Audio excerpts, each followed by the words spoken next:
నియోజకవర్గం నెల్లూరు జిల్లాలో కలపాలని ఎమ్మెల్యే పాసం సునీల్ కుమార్ డిమాండ్ చేశారు. ఆయన అసెంబ్లీలో 0 ఓవర్లో మాట్లాడారు. ఈ సందర్భంగా ఆయన మాట్లాడుతూ గత ప్రభుత్వం జిల్లాల విభజన సందర్భంగా తమ నియోజకవర్గానికి తీరని అన్యాయం చేసిందని, పక్కనే ఉన్న నెల్లూరును వదిలేసి ఎక్కడో ఉన్న తిరుపతిలో కలపటాన్ని ఆయన తప్పుపట్టారు. తమకు ఎన్నికల్లో కూడా మంత్రి లోకేష్ బాబు హామీ ఇచ్చున్నారని, ఈ సందర్భంగా తమ డిమాండ్ను పరిగణలోకి తీసుకోవాలన్నారు. ముఖ్యంగా జగన్మోహన్ రెడ్డి గవర్నమెంట్ లో జిల్లాల విభజన చేసినప్పుడు మా గూడూరు నియోజకవర్గం అన్యాయం జరిగింది అధ్యక్ష. మాకు నెల్లూరు 30 కిలోమీటర్ల అధ్యక్ష, తిరుపతి 92 కిలోమీటర్ల అధ్యక్ష. మమ్మల్ని తీసుకెళ్లి తిరుపతి జిల్లాలో కలిపారు అధ్యక్ష.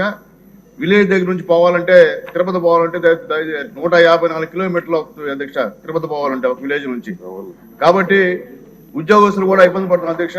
ఆ రోజు యువగళం పాదయాత్రలో మా నాయకులు లోకేష్ బాబు గారికి కూడా మేము విన్నవించుకున్నాం అధ్యక్ష, మా గూడూరుని నెల్లూరు జిల్లాలో కలపని చెప్పి.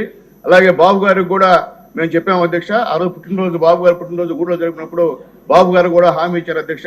కాబట్టి దయచేసి మా గూడూరుని నెల్లూరులో కలపని చెప్పి మిమ్మల్ని అన్ని చేతులెత్తి విన్నవించుకున్నాం అధ్యక్ష.